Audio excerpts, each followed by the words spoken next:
Translation and purport by His Divine Grace, A.C. Bhaktivinoda Swami, Srila Prabhupada.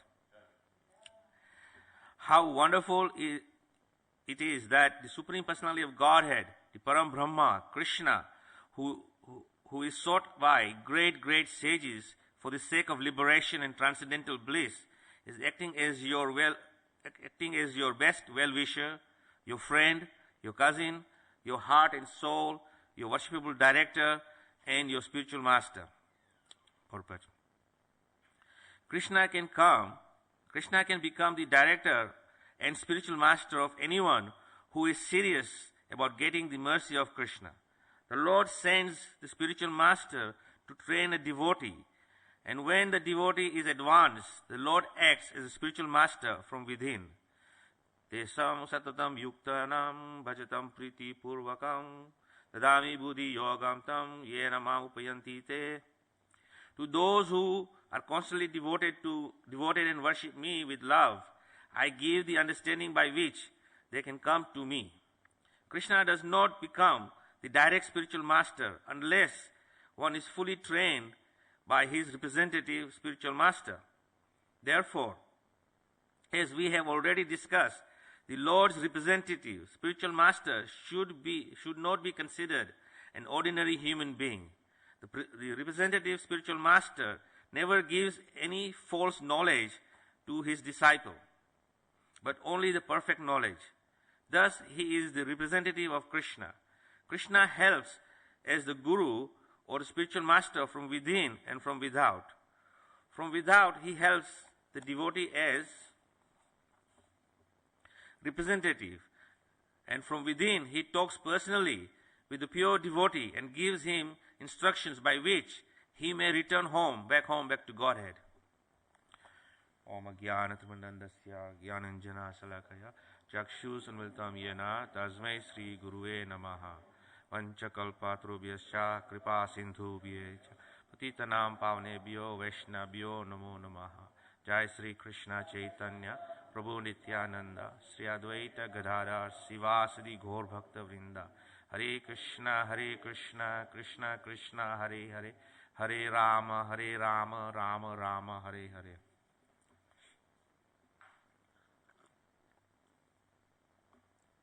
So in this section of Srimad Bhagavatam, we are continuing the instructions given for a civilized human being.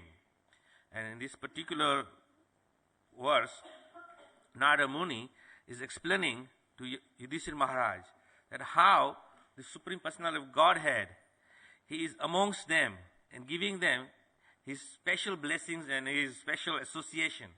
As the purport in the verse mentions, He is there as their uncle, their friend, their cousin, in so many different relationships. Krishna is there giving personal instructions to the Pandavas. But more than the personal instructions, he is giving his personal association. And as Prabhupada is mentioning in the purport, that the spiritual master, who is the external manifestation of the Supreme Lord, is not an ordinary person. And we should be very, very mindful that we do not commit and offend the person who is acting as a spiritual master. Because sometimes, due to our insufficient knowledge, at the same time, our personal interaction and experience, we find that sometimes some persons have acted as spiritual masters, and due to some misfortune, they deviate from the path of devotional service and have a fall down. But the scripture is full of warnings that how careful we must be when we attain the mercy of the Lord. Because those who have been granted permission to enter into devotional service are not ordinary. In the Nectar of Devotion, 2nd chapter, it is mentioned very clearly by Rupa Goswami that those who have come to Krishna consciousness is not by some chance, but it is because you have made some great endeavors in the past lives, and you have sufficiently prayed to the Supreme Lord with sincerity that in this life He's reciprocating with you and allowing you to enter into the field of devotional service. And devotional service is something which is very, very rarely granted to a living entity unless and until he is fixed in his goal. And what is that goal? That goal is to simply develop love for the Supreme Lord and serve Him. Of course, here it is mentioned in the verse that great devotees, they make, and sages, they make great endeavor for liberation and transcendental bliss. Now, liberation, Prabhupada says, is not a very important aspect of our consideration. But the transcendental bliss is. Because as we engage in devotional service, the Supreme Lord reciprocates with us, and we feel the very divine kind of happiness, which is not found in this material interaction. And liberation is a byproduct. It is already there. As Prabhupada says, as soon as one comes to Krishna consciousness, his liberation is guaranteed. There's no question about it. Because it's a byproduct. It is not something which we have to make great endeavor for. But the chance and the opportunity of that liberation is lost when we waver in our devotional practice or we become offenders. And generally, we become despondent in our practice of Krishna consciousness is because it's not that we are not getting the transcendental bliss, but it's because we are subtly offending the Vaishnavas, and that offense comes from deep-rooted envy in the heart. Envy is such a dangerous thing that even slightest entertainment of envy is in your heart, immediately you will feel offensive towards the fellow Vaishnava. Sometimes we see that a Vaishnava is being glorified. And we go along with that, but deep in the heart we say, well, what has he done to deserve this glorification? I have done better. Why? Nobody's glorifying me. Now a devotee who is brightly situated, he would think differently. He would think, this is such a great person. It is my great fortune to associate with him. And by his association, I will also become Krishna conscious. Prabhupada is over and over mentioning in his purports that the practice of devotional service should be done in the association of devotees. Why in association of devotees? Because the devotees are most merciful and very kind, and they will freely give their association to you. And that association is what is going to help you advance in the journey of practicing devotional life. Otherwise, we become a mechanical. It becomes a mechanical process while we are executing our so-called practice of devotional life. You know, we get up in the morning, we come and do a japa, we attend morning program, we attend class, we do all these things, but it becomes mechanical. Now, one who has actually appreciated this transcendental bliss, what does he do? He is never satisfied with this transcendental bliss. He is always hankering for more and more and more. Now, if we are all honest in our practice of Krishna consciousness, do we feel excited at night when we go to take rest? That I can't wait till 4 o'clock in the morning so that I can get down there in the temple room and eagerly wait for the conch to blow and the curtains to apart, and then there's the divine form of Radha Gokulananda very blissfully waiting there to give us his transcendental audience. If we are honest, I would think that we are not eager. But it is part of practice. So we try and make an endeavor. But nonetheless, this endeavor is not bad, because through that endeavor, the taste will come. Because these things are not something which is material. It is very transcendental taste, and transcendental taste has to be acquired. And how that transcendental taste can be acquired is that slowly and steadily as we engage in the process of devotional service, the heart becomes purified. And as the heart is becoming more and more purified, then the real taste comes. And then we can experience the taste. And once that taste is there, then you are always eager for it, because that taste is such a unique feeling that you want more and more and more of it, and you will never be satisfied. For example, something which is material which brings you pleasure, it has its limitations. After some point, you will not find the same happiness and eagerness to receive that sense pleasure from material object. For example, someone likes to watch a movie, and you're so excited, you will sit there and watch the movie for 3 hours. And then 2 days later, you watch the same movie again. It's not the same excitement you would get, but you still watch it because it brings some excitement and some kind of a material pleasure.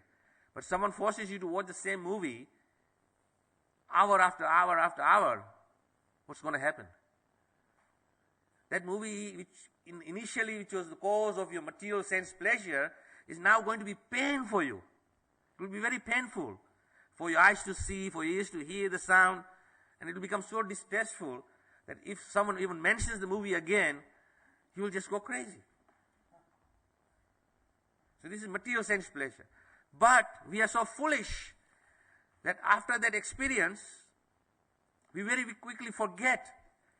And some months later, we want to indulge in the same thing again because we think maybe there is still slightly some pleasure left. And this is what Prabhupada says, chewing the sugar cane, chewing the chewed, thinking one more last squeeze in the mouth will bring one more drop of sugar out of the sugar cane, and I will get the pleasure of sugar, the sweetness of sugar. So we do that. And all of us, we fell into the same trap. Day in and day out, the pains of this material world are so much that we get frustrated and we say, I'm never going to do that again. But sometimes later, we try one more time and one more time. Because we still deep down we think, maybe there is still some pleasure. Why? Because in this material world, the soul has been going around for many, many lifetimes. And it is so conditioned to easily appreciate material sense pleasure that it has forgotten practically what is transcendental bliss, what is pure, blissful pleasures of the divine spirituality. Because the soul, as Prabhupada mentions in the Bhagavad Gita, the soul has two qualities. Either it is, it's marginal, and it can take up either quality, material or spiritual, according to whichever way you associate. So if the spiritual soul associates with material energy, then it will take up material qualities and it will take sense pleasure of material nature. If he transfers himself to the spiritual realm and associates with spiritual energy, then he will take up spiritual characteristics and he will enjoy the spiritual bliss. You cannot test something which is spiritual with material. It is incompatible. But we are trying. And we are trying over and over. Just like Prabhupada gives the example of a donkey. A donkey is so much excited by the female donkey that he tries to enjoy material sense pleasures. Every time he approaches the female donkey, she kicks him, literally with her hind legs, and it literally smashes the jaw and the face, and it's painful. But the donkey doesn't think, that's enough, I've had it. I'm giving up all of this nonsense. He tries one more time, and one more time, and one more time. And he keeps going on. But he never gives up, because he thinks there is still pleasure in it. And this is our position, that we keep trying over and over and over. But somehow, as I said in the beginning, that it is by the great mercy of the Lord that He saw some sincerity in our heart, and He has given us opportunity to come into the transcendental realm of devotional service, and thereby allow us to be freed from this entanglement. And what's happening is that we are blissfully carrying on, and we have a wonderful benefit of good association of wonderful devotees, and this is what is encouraging us to keep going in our endeavors of spiritual life. And those who are actually living with the devotee community and the devotee association, they feel much more happier to engage in devotional service. Because even if some days they are down, the association of devotees will again bring their enthusiasm again back into the fire and keep you going. Just like, fire is burning vigorously. And if that fire is unattended, what happens? Slowly and gradually it dwindles. And finally it comes to, that is just kindling a little bit. And if it is completely neglected, then it dies. But doesn't mean that there's no fire there. The fire is in there, but it is not in its manifested form. Like in the Bhagavad Gita, Prabhupada gives that example of the wood. The wood is inert object, but there is fire in there, but you can't see it. Unless the environment is perfect, then the wood will ignite and it will take fire. So similarly, in our spiritual practice, we are like that, by the mercy of the spiritual master and Krishna, that fire of spiritual life, the devotional life, is ignited in our heart. And we very enthusiastically come to Krishna consciousness. And we give up all our bad habits to take up the path of devotional life. And then we are continuing. And if we maintain that path, then very quickly that fire of spirituality will get stronger and stronger. And as we all know, fire has a power to practically vanquish everything in its path. When we see these massive forest fires, it just burns everything in sight. It doesn't spare anything. Now, in your own personal experience, if you try to pile up a freshly cut tree, it's still wet and it's not dried out completely. So there's so much moisture in it. You try to burn that. It won't catch fire. But if you persevere with putting petrol and kerosene and, with great endeavor, you may get the wet wood to catch fire. But dry wood, with a little right condition, and it will catch fire very quickly. Even we know from, I don't know if some of you had experience in your as scouts or guides. We were going out in the forest camping, and then we were told that we have to make a campfire, and the only tools is two dry, pieces of wood, and we have to rub it and make fire. And they said that's the only. Of course, they're training us, but the point is that by rubbing dry wood, eventually it will, by the friction, it will heat up and catch fire, and you can make fire. So the forest fire, when it catches fire, it is not just dry wood which is burning, but all these trees which are mature trees full of moisture in there. And those trees are burnt without any great difficulty. So similarly, when we have good association of devotees, then that association of devotees is so powerful that even any anathas which are very strongly deep-rooted in the heart will be vanquished immediately by the power of Vaishnava Sangha, Sadhu Sangha, association. As is mentioned, Sadhu Sangha, Sarva Siddhi Hoy. That even the moments association, Labha Matra, even moments association of Sadhu can free you from all this entanglement. So we are very fortunate that we have the opportunity to associate with Vaishnavas. And the misfortune is that we take this association for granted because it's so easily available. Now this association actually for us is very easily available is because the great personality, one of the most intimate associate of the Supreme Lord Krishna, he came to this material world. Srila Prabhupada, he came here. And because he has so much compassion in his heart, that he saw that the material world is suffering. Now Prabhupada was very happily situated in Vrindavan, at the lotus feet of Radha Damodar. He had no problems. But still he had pain in his heart. Now what was this pain in his heart? The pain in his heart was not that I want to go to America. Huh? We see, in the relative Eastern countries, they all endeavor to go to America. Why? Because America is projected as a land of opportunity, a land where you can fulfill all your dreams, the land of skyscrapers and plenty of material facilities. So everybody wants to go there. Now Prabhupada is not thinking, I want to go to America. Why live in Vrindavan? Of course, nowadays when we go to Vrindavan, we have, a lot of fanciful facilities. But in those days, when Prabhupada was there, there wasn't any facilities. Even now, of course, we experience that there's a lot of power cuts.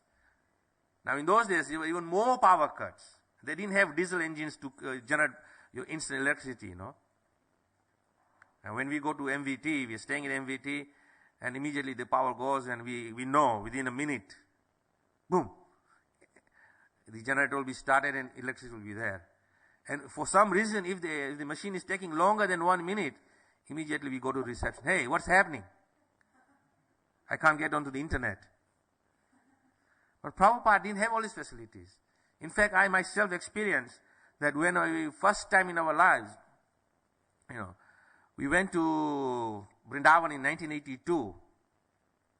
And from Mathura to Krishna Balaram temple, the only mode of transportation was a horse tonga. One of those horse carts. Can you imagine? It's not a short journey. Even at the best of times with the car, it takes 20 minutes, half an hour. So with a horse cart, it takes a little longer. And that was the only thing available in those days. Nothing else. Now you can imagine that this is 82. Now Prabhupada is in 1965 in Vrindavan. Many, many years before that. How it was. But Prabhupada was very happy. Why? Because he was there with Radha Damodar. He was with Krishna in his heart. And he had the wonderful association of Rupa Goswami just across his living quarters. And every day he could sit there in front of Rupa Goswami's samadhi and meditate and associate with him. And as is mentioned here in the purport, that Krishna personally manifests himself. And he can associate with you.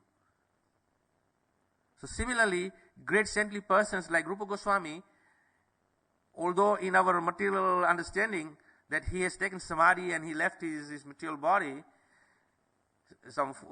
almost 500 years back, but he can still walk amongst us because his body is not material. He's transcendental, is spiritual, is pure. So he can come and walk amongst us, just like Narada Muni. He's a transcendental sage. He can go from universe to universe, planet to planet. He can go anywhere. He can even walk amongst us here. But our misfortune is that we may not recognize him if he's walking around us. So Prabhupada had all this wonderful situation. But in his heart, the pain was that the material world is such a terrible place. And all these living entities, they are suffering. Let me go and give them the blessings of the Lord and allow them to be freed from this suffering.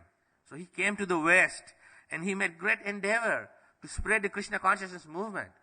And within a short time, just like the forest fire, it just spread all over the world.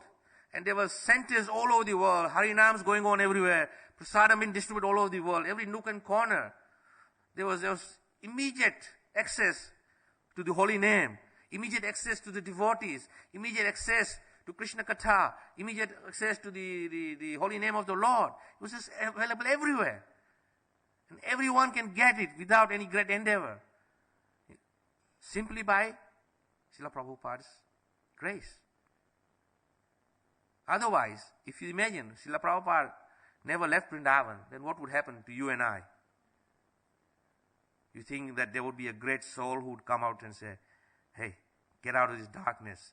Let me take you to the world of transcendental bliss. Very rarely. But even after Prabhupada spread this wonderful Krishna consciousness to the whole world,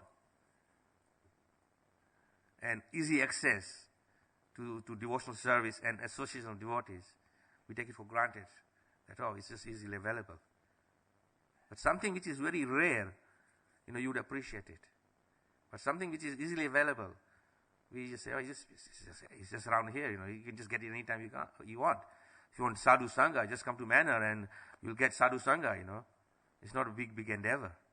You go to Radharani Ishwara, just outside of Oxford Street, where there's Maya galore, and you just walk a few steps up the staircase, and there it is, the wonderful Vaikuntha, world of Krishna consciousness, Radharani Ishwara, and the devotees, so easily available. So we take it for granted. We don't value it. But something which is very precious, we must guard that. And guarding this association means what? That we have great awe and respect for the devotees. We should be respectful to all devotees to the point that we should see them all as great personalities and very intimate associates of the Lord. Because who amongst us is a great associate devotee? We don't know. If a great saintly person walks amongst you, you will not recognize him. Because he's not, has a forced, we have a tilak, so someone can say, oh, he's a Hare Krishna, Even if you're wearing civil clothes, but you have a shaven head, a Sika, and a tilak, oh, he's a Hare Krishna. And they recognize you. But a pure devotee, they cannot recognize simply by a tilak and a Sika, There's no such, flashing light here saying, hello, I'm here, I'm pure devotee. Can you understand? I have come here to give you grace of the Lord. No. You can't recognize him, and therefore we would offend him. And when you offend a devotee, what happens? That very rare opportunity which has been granted to us is lost in a moment. Srila Prabhupada, when he came to the Western country, nobody understood who Prabhupada was. But because Srila Prabhupada had that transcendental purity in his heart, people were attracted to him. And Prabhupada himself says, I came to America. I'm an old man. What have I got? I have no money. I'm a poor man. All I can give you is the holy name. Jai Shri Radha Gokulananda. But Prabhupada is saying that all these young boys and girls, American boys and girls, they're coming to me. Prabhupada actually said that, I am not some great, you can say the icon of material world, when we see some Hollywood actor or actress, and we think they are the icons, they are the role models whom we all want to aspire to be like, or even want a glimpse of that, You just see if someone makes an announcement that one of these latest Hollywood actor or actress is coming downtown in Leicester Square. There will be hundreds of people out there just eagerly waiting, even in rain, just to get a glimpse of them. So Prabhupada, he said, I don't have any of these attributes. I'm an old man. But that he was attracting all these people. And why? Because even Krishna, in the heart of all these living entities, was saying that they are eager to come out of this material world. Deep in the heart they are praying. And because they are praying, so then, by Krishna's mercy, they were guided to Prabhupada. Just like we read in this purport, that by Krishna's mercy, you are guided to the spiritual master. You are introduced to the spiritual master. And then when you get association of spiritual master, then it is complete. The journey of your spiritual life begins. And then it is up to us now how much we guard that rare grace upon us, that connection with the spiritual master. Now, of course, in this, as I mentioned, in Krishna consciousness movement, by Prabhupada's mercy, he has made it so easily for us to associate with the Vaishnavas. And then, after Prabhupada's departure, there are many, many wonderful great devotees who took up this service to continue the paramparic line.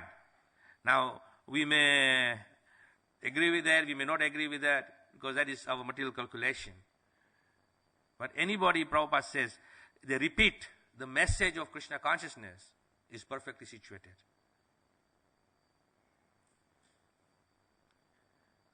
So there are many, many wonderful devotees, and not only wonderful devotees who are actually acting in the roles of spiritual masters, but all of us, when we go out preaching, we are also acting in the role of spiritual master for that person.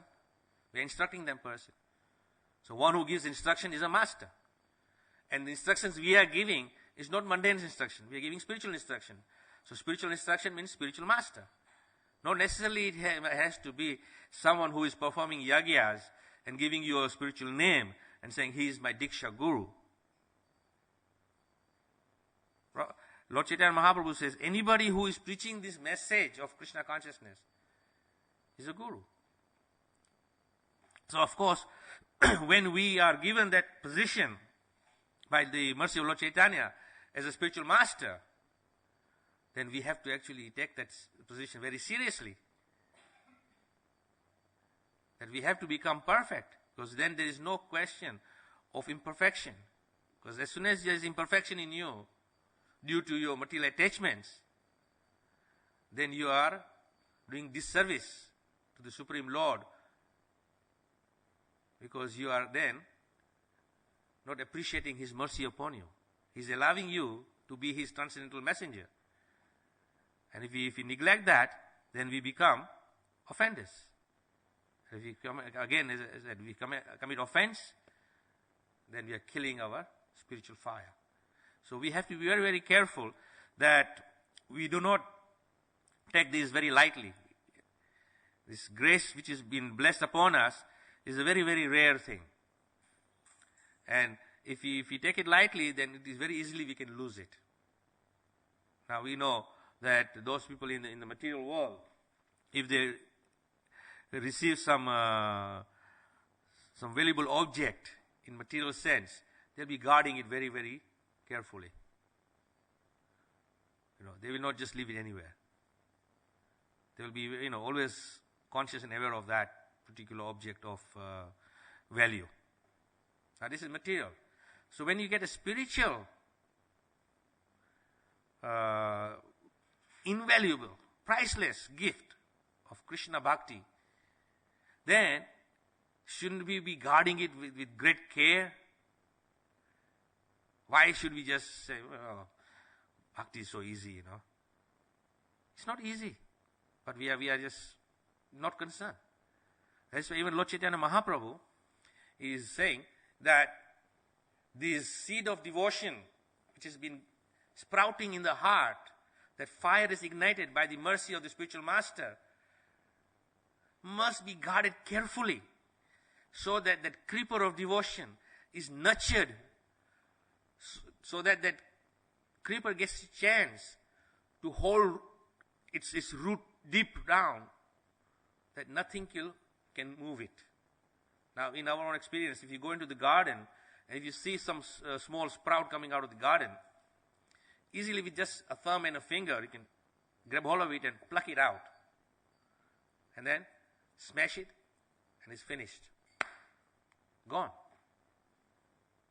Without any great endeavor. It's just destroyed. But if the gardener takes great care and nurtures that sprout, and it grows to become a matured tree, try plucking the tree out now. It is impossible to pluck it out and destroy it. So, when the spiritual seed has sprouted in our hearts by the mercy of the spiritual master, then we should guard it and nurture it. And what is the nurturing of that spiritual creeper? Is first and foremost that we live in a very, very pure atmosphere and associate with devotees.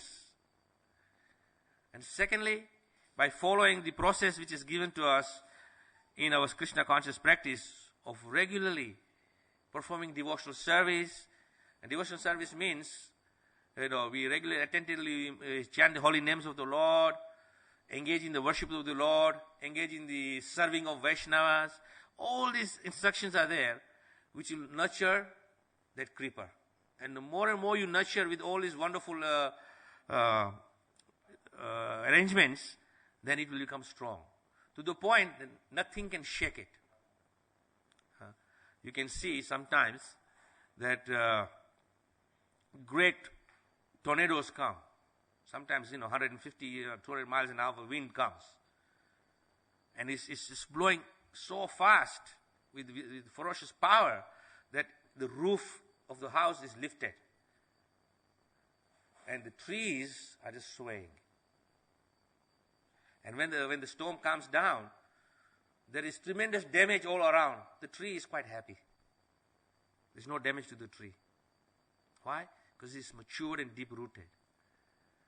So we are also facing this tornado of Maya. It comes at regular intervals.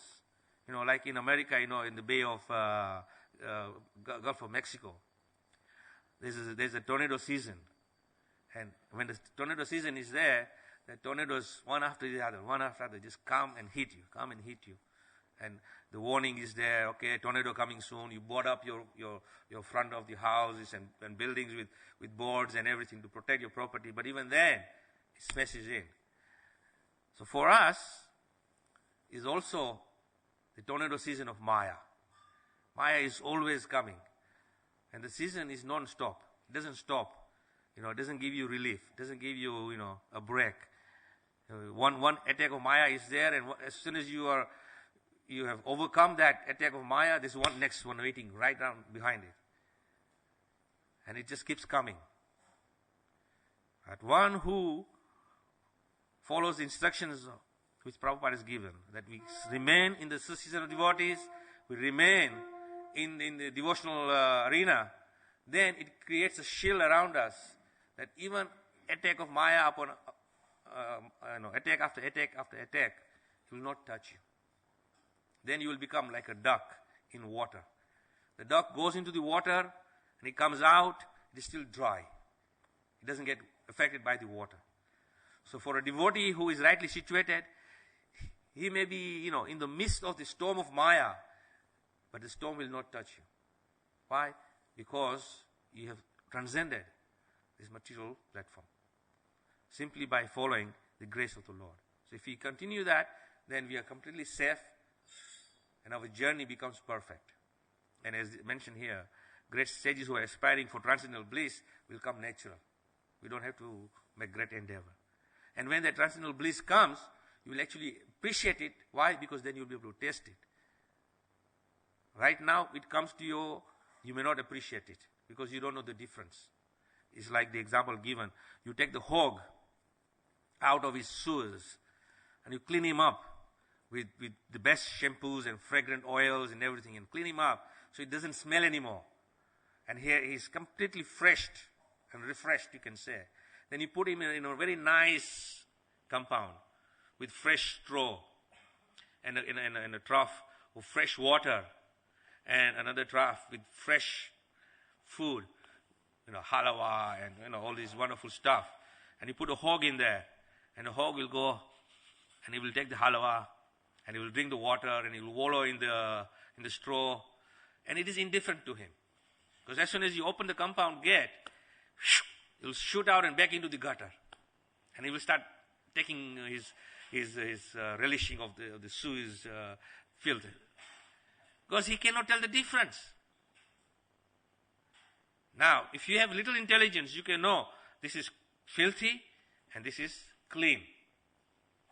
And if you are in a mode of goodness, you will be attracted towards the clean environment. If you are influenced by mode of ignorance, even though the clean environment is accessible to you, you will still be attracted to filth. So our minds are like that.